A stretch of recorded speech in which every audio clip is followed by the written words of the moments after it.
Mymensingh city কর্পোরেশনের বাসিন্দারা বছরে পানি বাবদ গুনছেন প্রায় ৫,৭২,০০,০০০ টাকা।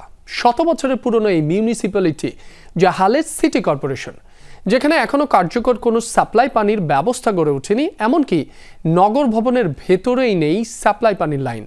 এমন বাস্তবতায় জলের জন্য নগরবাসীর কাছ থেকে কেটে নেওয়া কোটি কোটি টাকা জলেও যাচ্ছে না।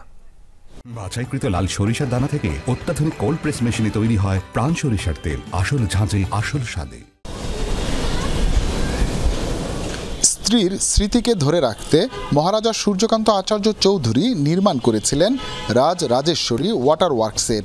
ব্রহ্মপুত্রের পানি বিশুদ্ধ করে সাপ্লাই হতো এখান থেকে। 1889 সাল থেকে কাজ শুরু হলেও তা সম্পন্ন করে 1893 সালে এটি মিউনিসিপ্যালিটির অধীন হয়। ময়মনসিংহ শহরে এটিই ছিল প্রথম পানীয় জলের যান্ত্রিক উপায়ে সরবরাহ কেন্দ্র। প্রজাদের পানি দিতে এমন জলকল স্থাপন করা হয়েছিল শহরের বিভিন্ন প্রান্তে। ব্রহ্মপুত্র নদী থেকে মোটা পাইপ দিয়ে জল তোলা হতো। এখানে 8টা পুকুর ছিল, এগুলো ফিল্টার করে করে তারপরে চালু করে, কিন্তু সেটা লিমিটেড এলাকা ছিল। মেইনলি এটা ছিল রামবাবু রোড টু টাউন হল আর এই নদীর পার, এইটাই বেশিরভাগ ছিল। ময়মনসিংহ শহরে সাপ্লাই পানির শত বছরের ইতিহাস। দেখা যাক এখনকার কি অবস্থা। জানতে গিয়ে দেখা যায় নগর ভবনেই নেই সাপ্লাই পানির সংযোগ।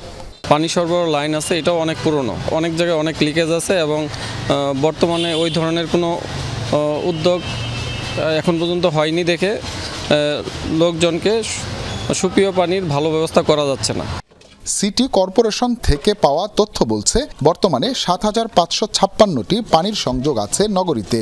৩৩টি ওয়ার্ডের মধ্যে সংযোগ আছে মাত্র ১৬টিতে। তাহলে দেখা যাক যাদের আছে তাদের কি অবস্থা। আমাদের আশানুরূপ আয় হচ্ছে না, যে জন্য পানি শাখার আমরা বিভিন্ন উন্নয়ন কার্যক্রম গ্রহণ করতে পারছি না। এলজিইডির সিআরডিপি প্রজেক্টের আওতায় একটি ডিপিপি প্রণয়নের কাজ চলমান রয়েছে। আমরা আশা করি আমরা সামনে হয়তো এই সেবার মান আরও উন্নত করতে পারব।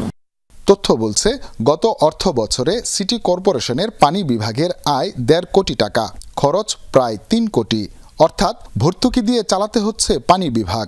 পানি দুর্গন্ধ, একদিন আইলে আরেকদিন পানি আয় না। মাসে মাসে বিলটা ঠিকই হইতাছে, কিন্তু পানিটা ঠিক নাই। কিরা টিরা তারপরে জির বড়া থাকে, আমরা এগুলা ব্যবহার করবার পারি না, করলে শরীর খাত যায়। 3 বেলা রীতিমতো কাম কাজটা কি চলে। হোল্ডিং ট্যাক্স বিলের কাগজে দেখা যাচ্ছে পানি রেট নামে নেওয়া হচ্ছে মোট টাকার 3%। তথ্য বলছে গত বছর এখান থেকে আয় হয়েছে 4,20,00,000 টাকা।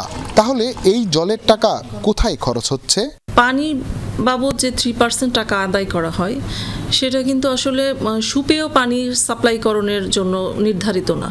সে সুপেয় পানির সাপ্লাইকরণটা কিন্তু আলাদা। গৃহস্থালিতে সুপেয় পানির সংযোগ সহ সাবমার্সিবল পাম্প স্থাপনের যে অনুমোদনগুলো সেটা পানি শাখার মাধ্যমে আমরা করে দিয়ে থাকি। 1858 সালে ব্রিটিশদের স্থাপন করা বঙ্গদেশের মধ্যে প্রথম এবং ভারত উপমহাদেশের মধ্যে দ্বিতীয় পৌরসভা আজকের ময়মনসিংহ। বাস্তবতা হচ্ছে সাধারণ মানুষের জন্য সুপেয় পানির ব্যবস্থা এখনো হয়নি এই নগরে। ভেস্তে গেছে মহারাজা সূর্যকান্ত আচার্য চৌধুরীর উদ্যোগ। জমিদার শব্দটি শুনলেই চোখের সামনে ফুটে ওঠে চাবুক মারার ছবি। তবে ভিন্ন বাস্তবতাও রয়েছে। সূর্যকান্ত আচার্য চৌধুরী তার প্রজাদের জন্য সুপেয় পানির ব্যবস্থা করেছিলেন 135 বছর আগে, কিন্তু সেই ধারা আর অব্যাহত থাকেনি। নগরবাসী বলছেন এবার অন্তত সিটি কর্পোরেশন সুপেয় পানির ব্যবস্থায় উদ্যোগ নিক।